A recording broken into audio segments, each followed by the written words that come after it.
Hello everyone, I am Maria Janet Piluho, 40 years old. I served in DepEd for 8 years as well as being SBFP coordinator in Langan Integrated School.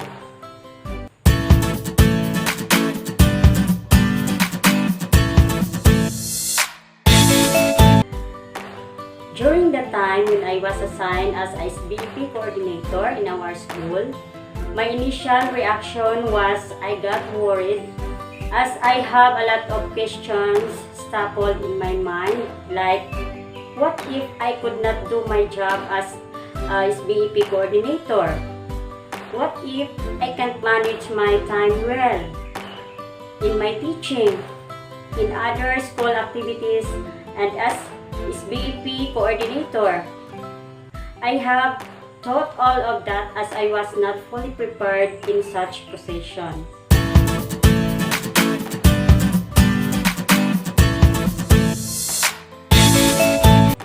My first year in my service as SBFP coordinator was not that smooth and easy as I have encountered several challenges such as our school does not have feeding center, lack of paraphernalia in promoting and implementing such activities, and insufficient budget. I have slowly overcome such challenges through the help of our PT officials, MOE, LGS Fund, my co-teachers, parents of our pupils benefiting the feeding program to have that feeding center now that we use for our beneficiaries. And I use the budget of 2 pesos in operating expenses in buying necessities in our feeding center. As the time passed during my service, I learned to love being a SBFP coordinator as through managing the SBFP, it became a big help to our Manubo children in assisting their health and nutritional needs through feeding them nutritious food or meals and milk, and by giving them the deworm tablets, micronutrient supplementation, and health kit that they use in their washing and toothbrushing activities. That is why I have the courage to continue handling the program.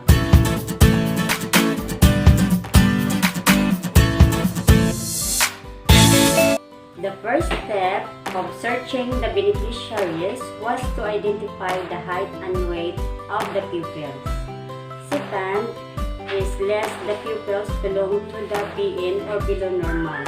Lastly, finalize the level. But because of the COVID-19 pandemic, we have to follow the safety health protocols implemented by the IFTF. Therefore, we could not conduct such steps in searching for the beneficiaries, but instead, we choose those beneficiaries from the 7 all beneficiaries plus 26 kindergarten pupils as automatic beneficiaries with a total of 53. From the 27 all beneficiaries, there were 6 pupils from grade 6 and they have been pulled out from the master list as they have graduated. I selected 6 pupils from the other grades that meet the standard as below normal pupils that still made up 27 beneficiaries. Therefore, we have 53 beneficiaries overall for nutritious food product or NFP, and at the same time 27 beneficiaries of nutritious food product or NFP was for milk feeding. In managing the funds both nutritious food product and milk, if the budget or funds was already available, we automatically purchase the supplies needed in feeding implementation. I prepared first all the requirements needed for the release of funds, like cycle menu, individual of market form, summary of market form, purchase request, Project Procurement Management Plan or PPMP, request for quotation or RFQ for the 3 stores, and work and financial plan. While waiting for the releasing of funds, the canvasser conducted the canvas for the 3 stores. Ensuring the availability of funds, we purchased the needed supplies to the highest bidder store. Then we hired vehicles to travel our supplies to the school. Next was the implementation proper of feeding program through the distribution of supplies to the beneficiaries. Then, liquidation of funds, and lastly, the submission of reports. Our district head nurse, Ma'am Mercy de la Cruz, called for an orientation for us as implementers. First, we gathered at the location for an orientation. Then she started the orientation program and discussed the important matters on how to implement the feeding program. After that, we applied what we had learned from the orientation in conducting the feeding program. We also conducted an orientation for the parents of the beneficiaries of the feeding program in our school. The health protocols will still be observed during the orientation. Following health protocol is a must. The steps in distributing the commodities were the following. 1. We divided the commodities regarding the number of beneficiaries. In every pack, it was intended for 1 week consumption. Second, we instructed the parents about the cycle menu. After that, when we had distributed the commodities, there were no further instruction, but only plain distribution with the use of barrier and observing health protocols for both parents and teachers. There were instances that some parents failed to get commodities or supplies. Because of that, we were the one who distributed their supplies to their respective homes.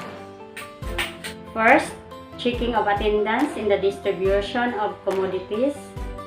If in case that there were parents who failed to get their supplies for their child, all we have to do is to deliver their supply in their homes.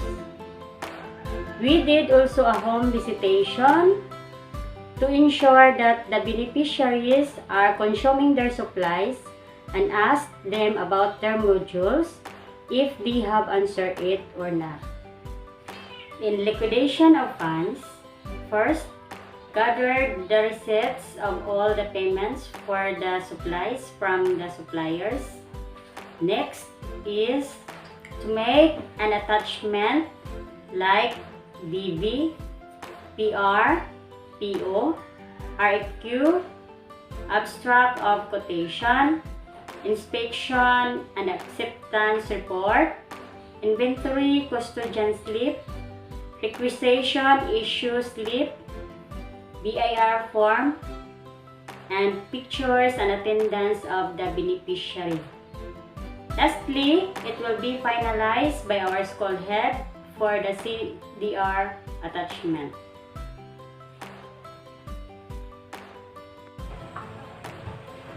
After the implementation ended, I made a terminal report about the implementation of the program, both NFP and MELP.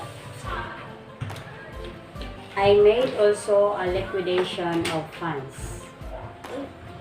I complied all the reports about the implementation and then submit the report on time.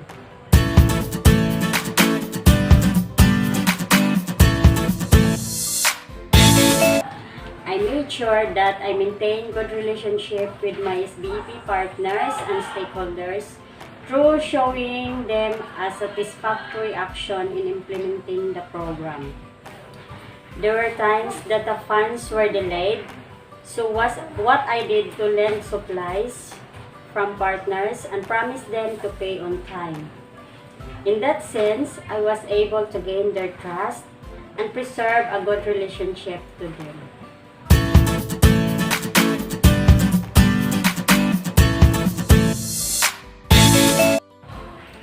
I think my best contribution in the enrichment of the program implementation for SBFP 2020-2021, I was able to maintain and successfully implement the program by extending more on my time, efforts, and dedication despite of the COVID-19 pandemic.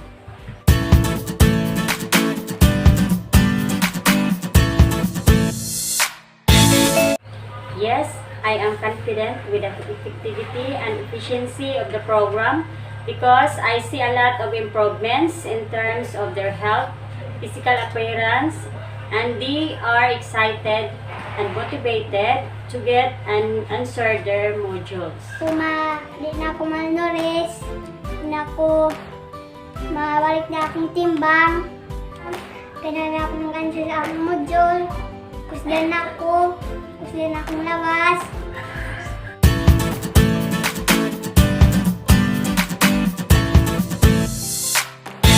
Though it was not easy to implement and manage the school-based feeding program during this COVID-19 pandemic, but still we were able to come up with our best practices.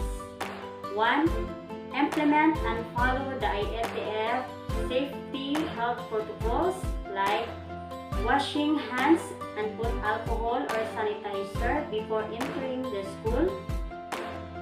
Next, checking of body temperature, then wearing of face mask and face shield. Last, maintain social distancing to avoid the spread of coronavirus. 2. The food safety handling. Wearing of mask, apron, hairnet, and gloves were strictly observed during preparation and distribution to avoid food contamination. 3. Door-to-door delivery. If the parent failed to get the food packs of their child due to far distance of their homes to the school, and sometimes the parent busy cultivating their farm, with my co-teachers, we deliver the food personally at their doorstep. Lastly is kumustahan. As a SBFP coordinator, I also conducted a conversation with the parent to update the health status of their child, emphasizing the importance of hand washing and toothbrushing as their daily activity.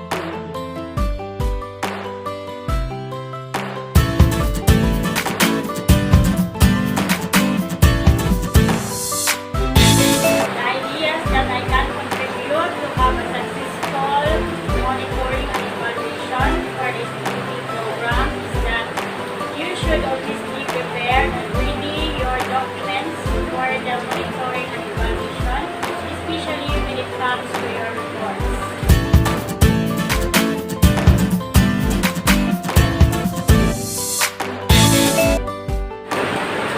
I have realized that it is much harder to make implementation successful due to pandemic, but still, I have managed to overcome the hardship for the sake of our undernourished children, to improve their nutritional status, to stay healthy, and to fill up their tanks. Giving them food with good nutrition to our beneficiaries will also contribute to improve their learning capacities, especially during this modular form of learning.